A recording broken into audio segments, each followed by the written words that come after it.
চলছে পবিত্র মাস রমজান। পুরো এই মাস জুড়ে সিয়াম পালন করেন সারা বিশ্বের ধর্মপ্রাণ মুসলিমরা। মহান আল্লাহ তাআলার সন্তুষ্টি অর্জনের জন্য ইবাদতে মশগুল থাকেন তারা। তবে রোজা নিয়েও রয়েছে প্রচলিত বেশ কিছু ভুল ধারণা। সেসব ভুল ধারণা নিয়েই বিস্তারিত থাকছে লিমা সায়ন্তীর ডেস্ক রিপোর্টে।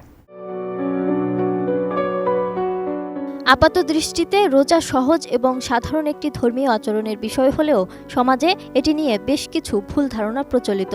নির্দিষ্ট কয়েকটি কারণের বাইরে আরও কিছু বিষয়কে রোজা ভাঙার কারণ হিসেবে দায়ী করা হয়, কিন্তু সেগুলো আদতে রোজা ভাঙার মতো কোনো কারণই নয়। কিন্তু সমাজে প্রচলিত থাকার কারণে রোজাদাররা সেগুলো এড়িয়ে চলার চেষ্টা করেন। সমাজে প্রচলিত আছে মুখের লালা গিলে ফেললে রোজা ভেঙে যাবে। তবে বিশেষজ্ঞরা বলছেন এ বিষয়ে ধর্মে কোনো নিষেধাজ্ঞা নেই, অর্থাৎ ইন্টারনাল কিছু পেটে ঢুকলে রোজা ভেঙে যাবে না। তবে অন্য কারো মুখের লালা যদি নিজের মুখে যায় তাহলে রোজা থাকবে না। রোজা পালন করা অবস্থায় সঙ্গীকে চুমু খাওয়া যাবে না। RICL TMX, যুগের পর যুগ স্থাপনা থাকে মজবুত। সবথেকে প্রচলিত কথা, রোজা রাখা অবস্থায় দাঁত ব্রাশ করা যাবে না। তবে দীর্ঘ সময় দাঁত ব্রাশ না করলে মুখে দুর্গন্ধ তৈরি হয়। কিন্তু এই গন্ধ বিষয়ে বলতে শোনা যায় রোজাদার ব্যক্তির মুখের গন্ধও ভালো, বা এতে বিরক্ত হওয়া যাবে না। এ বিষয়ে বিশেষজ্ঞরা বলেন দাঁত ব্রাশ করলে রোজার কিছু হবে না। তবে পেস্ট ভুলে গলায় চলেও যেতে পারে। পেস্ট গলায় গেলে রোজা মাখরুহ হবে। সেজন্য সেহরি করার আগে ব্রাশ করাই ভালো।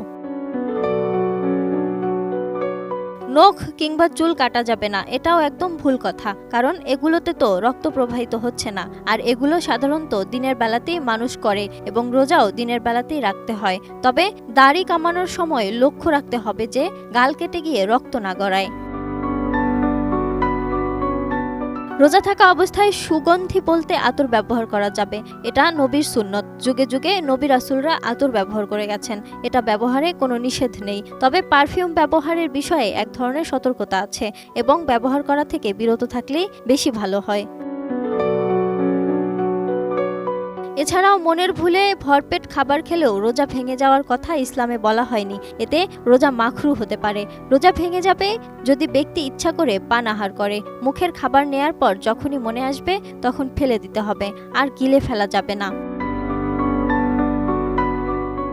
যে ওষুধ পেটে যায় সেগুলো নিষেধ, কিন্তু নাকে বা চোখে ড্রপ দিলে কোনো সমস্যা নেই উল্লেখ করে বিশেষজ্ঞরা বলেন যেসব ওষুধ গিলে খেতে হবে সেগুলো ইফতারের পরে বা সেহরির আগে খেতে হবে। তবে পেনসিলিন ইনজেকশন, ইনসুলিন অথবা টিকা দেওয়ার বিষয়ে ইনসুলিন ইফতারের আগ মুহূর্তে নিতে হবে। তবে জরুরি হলে সব বৈধ। Lima Sayanti, desk report, ATN news.